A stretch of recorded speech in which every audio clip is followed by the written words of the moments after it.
नमस्कार बच्चों आज मैं आप लोगों को कक्षा 9वीं की हिंदी पाठ्य पुस्तक लोक भारती से पाठ 6 ए सखी कविता बताने वाली हूँ।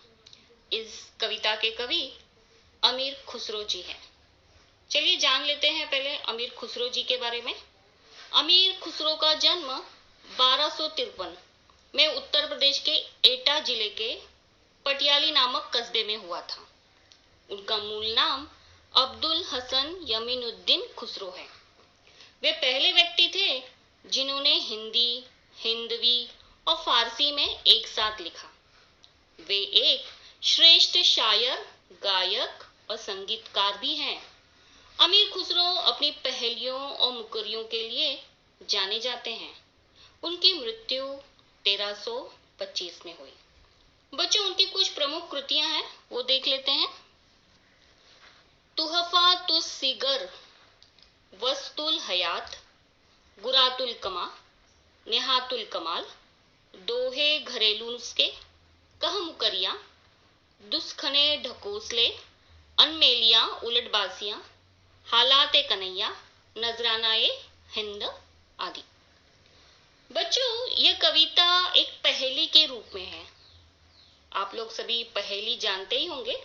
इसे मुकरिया भी कहा जाता है।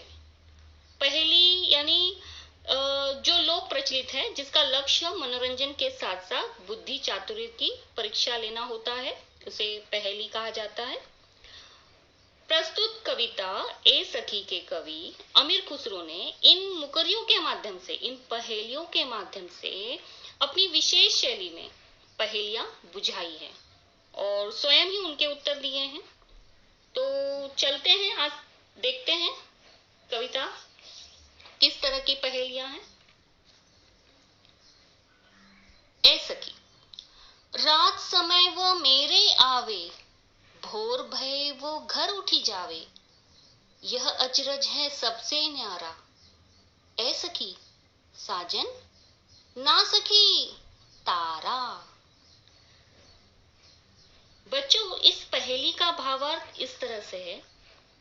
इन सारी पहेलियों में नायिका अपने सखी यानी सहेली से प्रश्न पूछती रहती है। वो अपने नायक को याद कर पहेलियां बूझ रही है।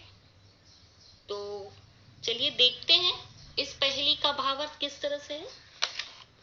प्रस्तुत कविता में नायिका अपनी सखी से जो पहेलियां पूछती है, कहती है कि रात के समय वो मेरे पास आते हैं, सुबह होते ही वो उठकर घर चले जाते हैं, यह आश्चर्य सबसे न्यारा है। उसकी सखी पूछती है कि क्या वो साजिन है। नायिका उत्तर देते हुए कहती है, नहीं सखी, वह तारा है, क्योंकि रात के समय आने वाला, सुबह घर चले जाने वाला तारा ही है। चलिए दूसरे पद की ओर चलते हैं। वह आवे तब शादी होवे, उस दिन दूजा और न कोई, मीठे लागे वाके बोल, ए सखी साजन, ना सखी ढोल। इस पद्यांश में नायिका आगे की पहेली बुझाते हुए कहती है कि वह आता है तब शादी होती है, शादी के दिन उसके सिवा कोई और नहीं होता, उसके बोल बड़े मीठे लगते हैं। सखी पूछती है कि क्या वो साजन है। नायिका उत्तर देती है, नहीं सखी, वह ढोल है, क्योंकि सबकी शादी कराने वाला और मीठे बोल बोलने वाला तो ढोल है। चलते हैं तीसरे पद्यांश में। जब मांगू तब जल भरी लावे, मेरे मन की तपन बुझावे, मन का भारी तन का छोटा, ए सखी साजन, ना सखी लोटा। नायिका यहाँ पर कहती है कि जब मैं उससे मांगती हूँ तो मेरे लिए झर भर के लाता है, वो मेरे मन की गर्मी को बुझाता है, अर्थात मेरी प्यास को बुझाता है। भले वो शरीर का छोटा है, लेकिन उसका हृदय विशाल है। उसकी सखी पूछती है, सखी क्या ये साजन है। फिर नायिका उत्तर देती है, नहीं सखी, वह तो लोटा है। अगला पद्यांश देखते हैं। बेर बेर सोवत ही जगावे, ना जागू तो कांटे खावे, व्याकुल हुई मैं हक्की बक्की, ऐ सखी साजन ना सखी मक्खी। नायिका इस पद्यांश में कहती है कि वो बार बार मुझे सोते हुए जगा देता है। अगर मैं नहीं जागती हूँ तो मुझे काटता है और परेशान भी करता है। इससे मैं परेशान हो गई हूँ और कुछ कर ही नहीं पा रही हूँ। नायिका की सखी पूछती है, सखी क्या वो साजन है? नायिका उत्तर देती है, नहीं सखी, वह मक्खी है। अगला पद्यांश, अति सुरंग है रंग रंगीलो, है गुणवंत बहुत चटकीलो, राम भजन बिन कभी न सोता, क्यों सखी साजन ना सखी तोता। नायिका कहती है कि वो बहुत ही सुंदर रंग वाला और खुश मिजाज है। उसके साथ ही वह गुणवान और चमकीले रंग का भी है। वह राम का भजन किए बिना कभी नहीं सोता। उसकी सखी पूछती है, सखी क्या वो साजन है?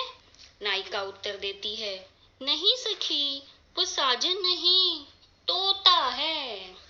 अगला पद्यांश, अर्धनिशा वो आयो भोन, सुंदरता बरने कवि कौन, निरखत ही मन भयो आनंद, क्यों सखी साजन ना सखी चंद।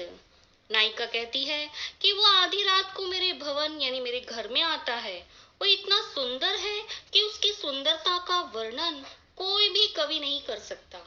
उसे देखते ही मन आनंद से भर उठता है। उसकी सखी पूछती है, सखी क्या वो साजन है?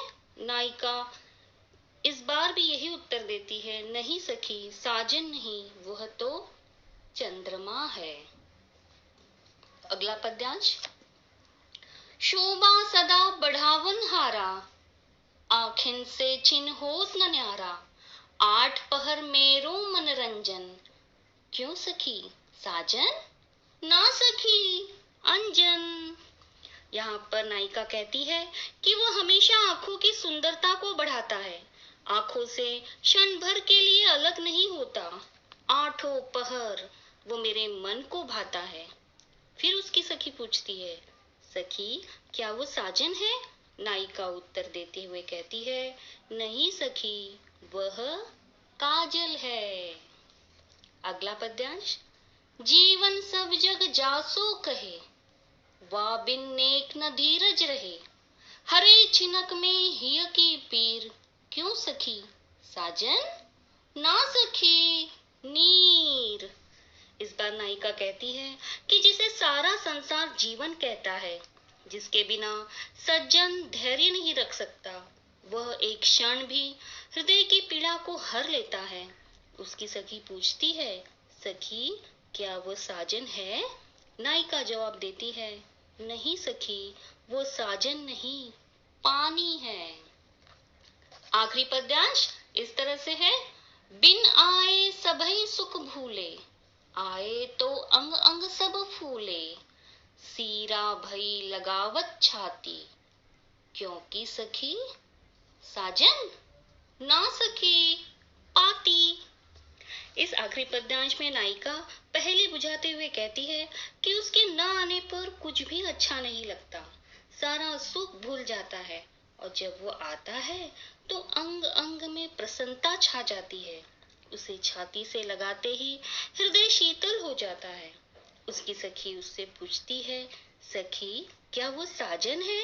नायिका यहाँ पर जवाब देती है, नहीं सखी, वह तो मेरे नायक का पत्र है। तो बच्चों, आप लोगों को ये सारी पहेलियां अच्छी तरह